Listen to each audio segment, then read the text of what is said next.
Okay, I got cut off. I had a few minutes left to go. I got cut off. I'm gonna just finish it up real quick. Next time I'll know to break it up a little more. All right. So I was saying what unites Americans more than anything else is this shared set of political beliefs and values.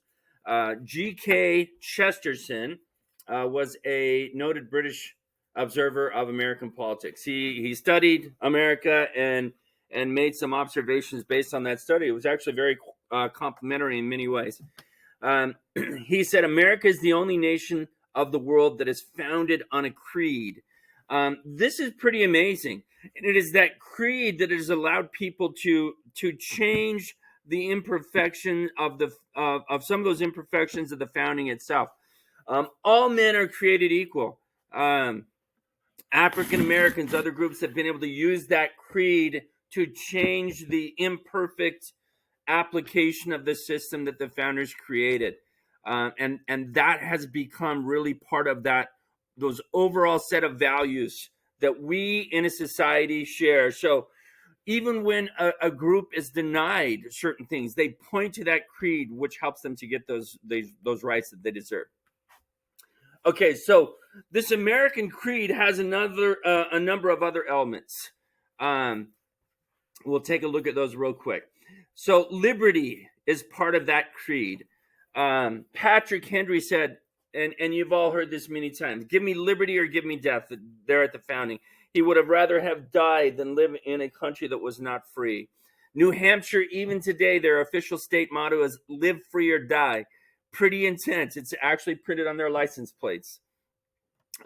Individualism is part of this political culture. And this is the idea that people should take care of themselves. They should get ahead on their own. You can argue, given what's happened in society, and just we've gone away from an agrarian society to a more industrial modern society, that this has weakened. But despite that, most Americans, over half of Americans, believe that people should get ahead on their own. They should work for it. We have a belief in laissez-faire economics, which is really an outgrowth of individualism. We believe, again, even in business, that the best way to promote a healthy society and a strong government is for the government to be limited and for the markets to be free, and give people an incentive to go out there and produce and make things, and where they can keep most of their profits. And that is a laissez-faire economic approach, which is really part of our political culture.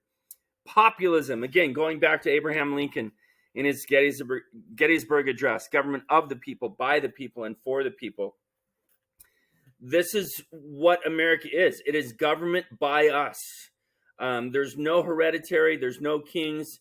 Nobody stays in office forever. We can vote the rascals out if we'd like. But that's why participation is so important. And of course, going back to egalitarianism, this is what we just spoke about in the previous slide. We hold these truths to be self-evident that all men are created equal. There it is. That is part of the political culture of the United States, and it is a big deal. It is a big deal. It is that creed that we keep going back to. Again, now going back to the first part of the PowerPoint here, there are individuals.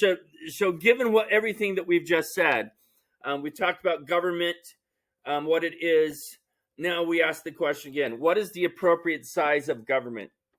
There are individuals that want a more active approach. There are individuals that want a less active approach. So Obama in 2008, when he becomes president during the Great Recession, he says this. He says, it is true that we cannot depend on government alone to create jobs or long-term growth. But at this particular moment, only government can provide the short-term boost necessary to lift us from a recession this deep and severe. And so this idea, this more active approach, is the idea that if government doesn't address the problem, who will?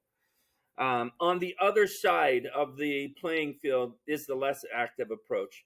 And that is the idea that the expanding the scope of the government too much often encourages a dependency that actually perpetuates poverty. If we have the government do it for us, we become dependent, is the idea. Ronald Reagan, president in the 1980s, from 1980 to 1988, said, as government expands, liberty contracts. If we want government to do something for us, that means our liberty's got to contract. There it is. That is the introduction to the chapter 1. I hope that'll be a good foundation for you. If you have questions, email me.